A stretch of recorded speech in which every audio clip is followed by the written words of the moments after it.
Imagine you've finally retired. You're supposed to be relaxing, enjoying your hobbies, maybe even traveling to those places you always dreamed about. You've worked for decades, saved your money, and now it's your time. But instead of waking up peaceful and content, you're handling your adult children's bills, watching your hard-earned savings vanish month after month, and feeling more drained and stressed than when you were working full-time. Does this sound familiar? Are you nodding your head right now? You know, for many retirees, peace becomes harder to protect than wealth. And most of the time, it's not strangers who are slowly draining your energy and resources. It's your own kids that slowly chip away at it, piece by piece, without even realizing the damage they're causing. They love you, you love them, but somewhere along the way, the lines got blurred. In this video, I'm going to share with you 7 things you should never give your child after retirement if you want to stay sane, secure, and truly at peace. Some of these may surprise you, and a few might even make you uncomfortable, but all of them are absolutely crucial if you want to protect the retirement you've worked so hard to earn. Have you ever given too much to someone you love and regretted it later? If you have, just type "I've been there" in the comments below. And if you care about aging with dignity and confidence, make sure to subscribe to Elder Wisdom for more eye-opening videos like this one. We're building a community of wise people who understand that loving someone doesn't mean sacrificing everything for them. Key number 1, your retirement savings. Let me tell you about a man I know. Let's call him Robert. Robert worked as a mechanic for 35 years. Every paycheck, he put money into his 401k, dreaming of the day he could finally rest. When he retired at 67, he had a decent nest egg saved up. Not rich, but comfortable. Then his daughter Sarah came to him. She was struggling with her mortgage, on the verge of foreclosure. With tears in her eyes, she asked her dad for help. Robert's heart broke seeing his little girl in distress, so he gave her a large chunk of his 401k to save her house. That was 3 years ago. Sarah never paid him back. She couldn't. And Robert? He's 72 now, working part-time at a hardware store, his back aching every day because he can't afford to fully retire anymore. Here's what you need to understand. Your retirement savings were meant to support your retirement, not become your children's emergency fund. I know that sounds harsh, but it's the truth. When you worked all those years, when you made sacrifices and put money away, you were planning for your future self, the person you are right now. The biggest misconception people have is thinking, they'll pay me back. But here's the painful reality. Often, they don't. And even if they want to, they can't. And you won't want to press them because you love them too much to add to their stress. The solution isn't to never help your children. It's to offer advice, emotional support, or limited financial help that won't jeopardize your own security. Set firm boundaries from the beginning. You can say, "I love you and I want to help you figure this out, but I can't compromise my retirement security." But it's not always about money. Sometimes it's about how much of your precious time you give away. Key 2, full-time babysitting duties. Grandparents love spending time with their grandchildren. There's nothing quite like those little faces lighting up when they see you. But there's a big difference between being a loving grandparent and becoming an unpaid full-time daycare service. I've met too many retirees who went from looking forward to leisurely mornings and quiet afternoons to managing a 40-hour-a-week unpaid job. They're getting up at 6 in the morning, packing lunches, dealing with tantrums, and collapsing into bed exhausted, just like when they were raising their own kids, except now they're 20 or 30 years older. One grandmother told me, "I raised my children and I thought I was done. Now I'm raising my grandchildren and I'm so tired I can barely think straight, but I can't say no because my daughter needs the help."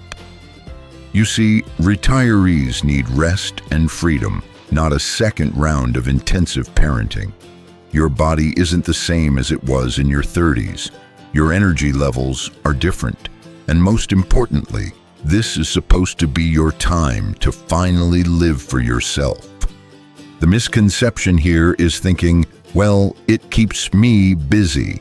Yes, it does, but busy isn't always good. Burnout is real at any age, and it's especially dangerous when you're older and your recovery time is longer. The solution is to agree on occasional help, maybe one day a week or date nights here and there, but not full-time care unless you genuinely choose it and it brings you joy, not stress. Speaking of time, here's another trap that many well-meaning parents fall into: giving away your home. Key number 3, your house or living space. Let me share a story that will make your heart sink. There was a couple, Martha and Jim, who owned a beautiful home they'd lived in for 28 years. Their son Kevin was struggling financially, and they wanted to help him build equity instead of paying rent. So they added Kevin's name to the deed, thinking they were being generous and smart. 6 months later, Kevin moved his girlfriend into the house, into Martha and Jim's house. The girlfriend didn't like how Martha kept the kitchen, didn't appreciate Jim's workshop in the garage. Arguments started. The atmosphere became tense and uncomfortable. And when Martha and Jim tried to address it, Kevin said, "Well, it's my house too now." They found themselves feeling like guests in their own home, powerless and trapped in a situation they never could have imagined. Here's what you need to know. Transferring property too early, whether it's adding names to deeds or handing over entire homes, can lead to legal and emotional nightmares that will keep you up at night. The misconception is thinking it avoids probate, so it's smart planning. Yes, it might avoid probate, but it can also invite drama, conflict, and situations where you lose control of your own living space. The solution is to use proper legal tools like wills or trusts, not emotional promises or quick fixes.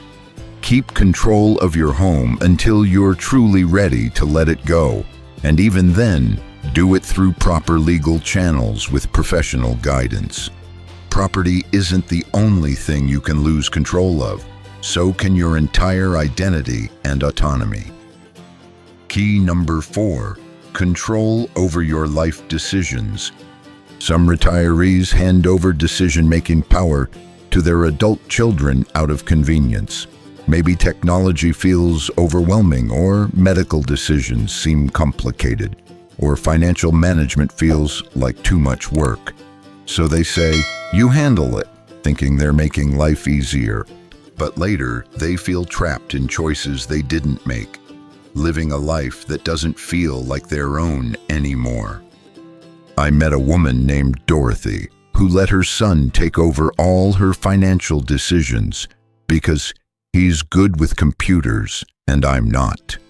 At first, it seemed helpful, but then she realized he was making investment choices she wasn't comfortable with, spending money on things she wouldn't have chosen, and worst of all, she felt completely disconnected from her own financial life. It's easy to hand over power of attorney or let your children handle everything, especially when they're eager to help and you're feeling overwhelmed. But it can backfire in ways you never expected. The misconception here is thinking they know what's best for me. Maybe they do, and maybe they have good intentions. But are you absolutely sure they'll always put your interests first? Are you sure they understand what you actually want, not just what they think you should want?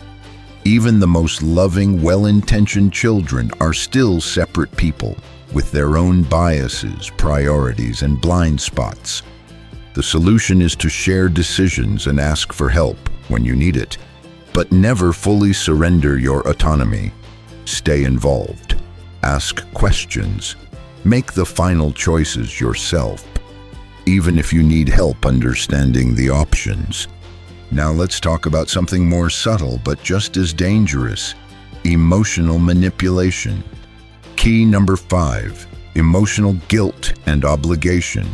A woman once told me with tears in her eyes, "I say yes to everything because I'd feel guilty if I said no, but I'm so tired and I don't even know who I am anymore."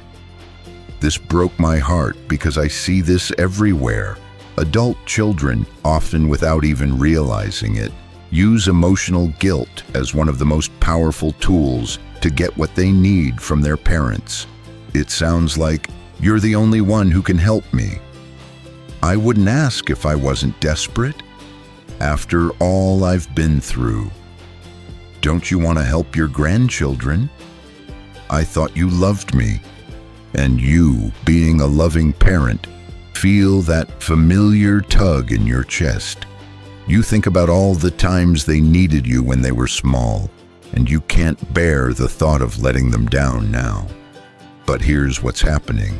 You're being conditioned to believe that love equals saying yes, that being a good parent means never having boundaries, that your own needs and limits don't matter as much as theirs. The misconception is thinking, "I'm being selfish if I say no."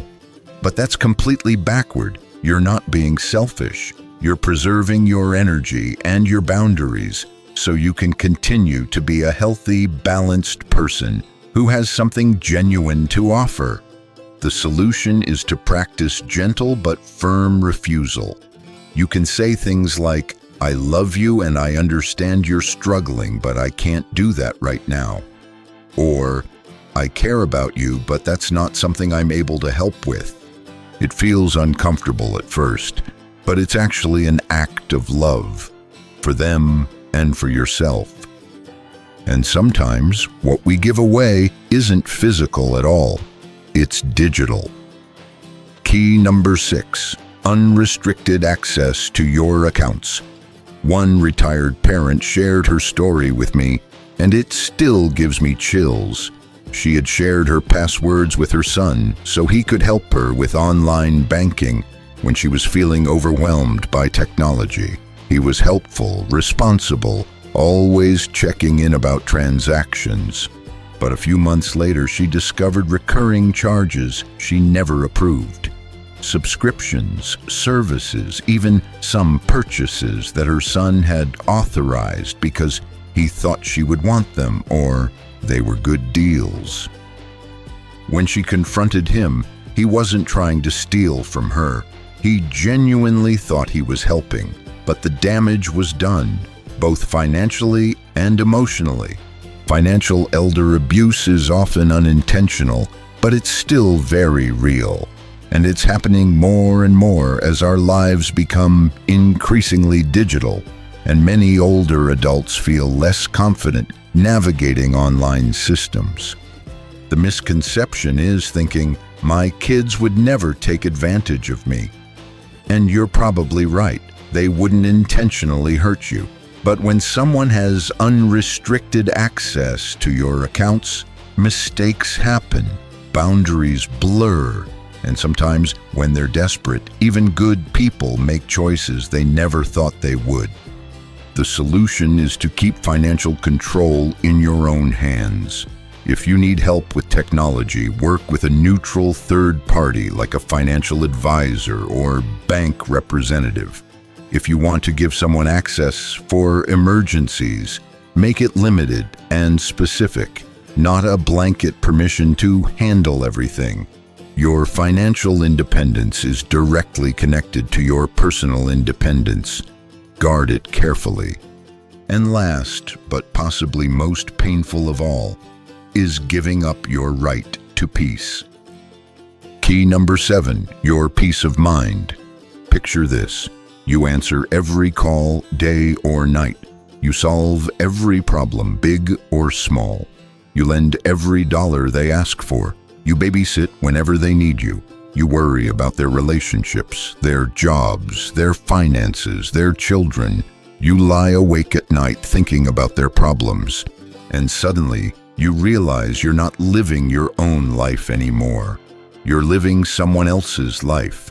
Your retirement, which was supposed to be peaceful and fulfilling, has become more stressful than your working years ever were.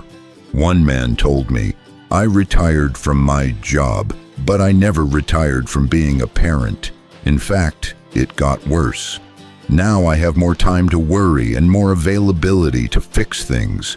I don't even remember what it feels like to have a day that's just about me." Peace of mind is the most priceless gift you have in retirement. It's more valuable than money, more important than any possession.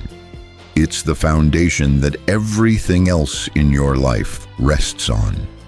The misconception is thinking, "I'm just being a good parent." But good parents also protect their own well-being. Good parents model healthy boundaries. Good parents show their children that everyone, including parents, deserves respect and consideration. The solution is to create a new identity for this chapter of your life. Peaceful, empowered, and focused on your own growth and happiness.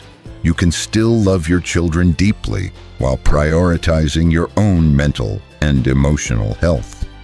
Now, if all of this feels heavy, it is. These are hard truths that nobody wants to face, but you're not powerless here. It's hard to realize that sometimes protecting your peace means protecting yourself from the very people you love the most. The people you brought into this world, the people you sacrificed for, the people you would do anything for. Sometimes they're the ones who are unknowingly draining the life right out of you. This isn't your fault. You did what loving parents do. You gave everything you had. But somewhere along the way, the balance shifted. Your needs became invisible. Your boundaries became suggestions. Your retirement became everyone else's backup plan. But here's what I want you to understand. This isn't about pushing your children away. This isn't about becoming cold or selfish or uncaring. This is about teaching them boundaries and teaching yourself that you matter too. This is about honoring the life you've earned, the rest you've worked for, the peace you deserve. You spent decades putting everyone else first. You've earned the right to put yourself first sometimes. You've earned the right to say no. You've earned the right to live a life that feels like your own. Today, I want you to take one small step. Maybe it's saying not this time instead of automatically saying yes. Maybe it's revisiting your will or your financial arrangements. Maybe it's having an honest conversation about expectations and boundaries. Every boundary you draw is actually a gift to both you and them.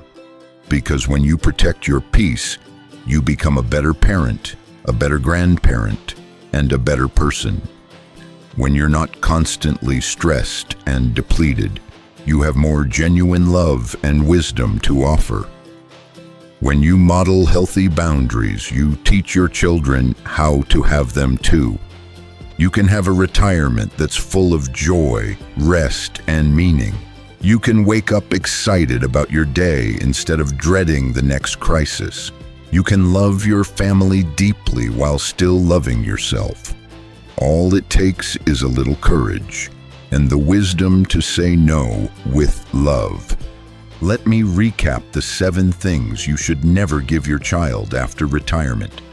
Your retirement savings, the money you worked decades to save. Full-time babysitting duties, turning your retirement into unpaid labor. your home or property, giving away your security and independence.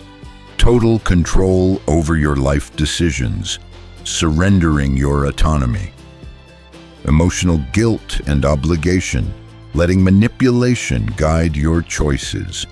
Unrestricted access to your accounts, compromising your financial safety, your peace of mind, the most precious thing you have in retirement. Which of these hit home for you?